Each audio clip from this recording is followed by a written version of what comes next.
Hey, welcome back guys to YouTube channel Dynamic Modeling of the Cities. Today we are going to learn how pedestrian catch. So this is a really good app. What we are going to do is type pedestrian catch and PADCATCH, and what you are going to do is you can choose the location from over here. Gardenville VIC. I'm going to choose Gardenville VIC. Yeah, I don't know why did I choose that, but yeah. And it's going to put everything, the starting point over here, and it's going to generate a footpath.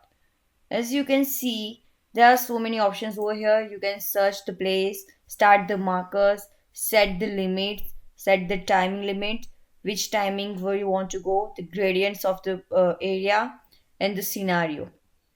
As you can see, these are the starting markers. You can also add 2 3, so whenever you want to experiment, like I'm starting from here, someone will be starting from here, and how much it will be take to go in time of like 6 minutes. So it will be starting to create their own dashes of the areas, and it will be finishing after how many people will be going in these three directions. So we can get the basic idea how can walk in like 5 or 2 minutes in whichever area we want. So right now we already added a 3 experiment, but what the urban designers mainly use, like if I'm walking area, and what I need to see is in 10 minutes how much 10 minutes how much